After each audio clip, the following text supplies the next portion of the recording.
A month. Crash. The bedroom door was closed. Crash.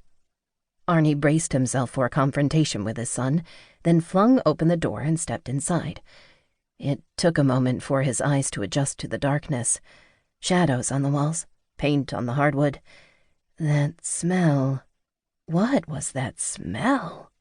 An object hissed through the air. Arnie felt a blow to the side of his skull, and then, for a moment, everything went black. When he came to, a deep throbbing filled his head. Something covered his mouth and bound his hands. He couldn't scream, couldn't move.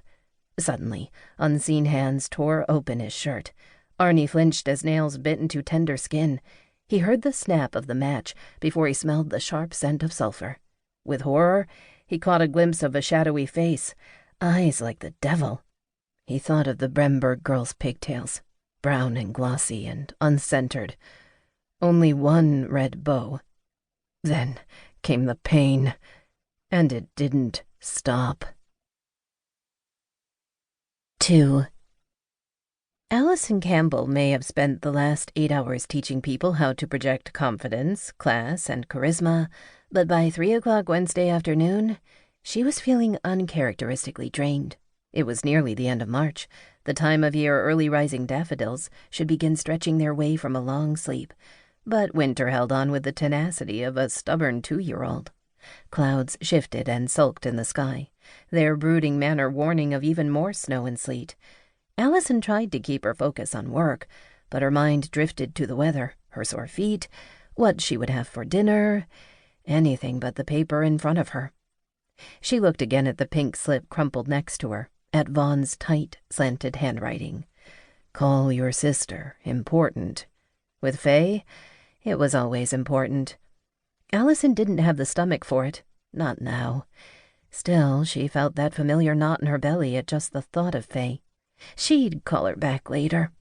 Allison took off blue-framed eyeglasses and rubbed her temples before focusing her attention back on the woman across the desk. Neck swathed in a maroon print scarf, short, wavy black hair, perfectly coiffed, Midge Majors was picking at the edges of her scarf with elegantly manicured fingers. Allison had spent the last 11 months convincing Midge that she could reinvent herself, that the world had need of women like her, even after the family life she had carefully cultivated had fallen apart. And Midge had risen to the challenge.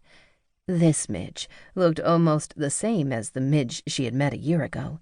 Pillbox hats and coordinating scarves in colors that matched her array of shirt dresses, sensible 1-inch pumps in neutral colors, little circles of red rouge on her heavy cheeks. But the changes were deeper. She no longer apologized after every other sentence. She maintained eye contact for long periods of time. And now, most important of all, she could laugh about her divorce. When 71-year-old Midge caught her husband cheating with a neighbor's adult son, in a burst of rage, she tried to kill him with an antique Remington Ingersoll Lifeline gun. Luckily, she was even less skilled with the gun than she'd been at expressing her feelings. The ex-husband was fine, but Midge suffered a breakdown. Over the last year, all that had changed. "I can't do it," Midge had said. "You can, Midge, and you will." "I'm too darn old." Allison smiled. It's never too late for a new adventure. "Who's going to take me seriously? I haven't worked in 40 years. My son says why bother?" "Your son doesn't always know what's best for you, Midge." Allison placed her hands down on the desk between them for emphasis. Midge's deference to the family that abandoned her when she most needed them had been maddening at first. But as sessions with Allison wore on, Midge seemed to like the person she saw in the mirror, and her dependence on her son's opinions had lessened. Today's self-doubt, Allison knew, was simply a case of the nerves. And who could blame her? "Your sons are not part of this equation. This is about you and the school's musical director. And you," Allison said with a smile, "are going to be fantastic." Allison watched a theater of emotions flicker across Midge's face. Disbelief, fear, anger, and finally determination. It was the determination Allison wanted, for Midge and all of her clients. The determination to fight against a world that wanted to dismiss her as frivolous or unworthy. The determination to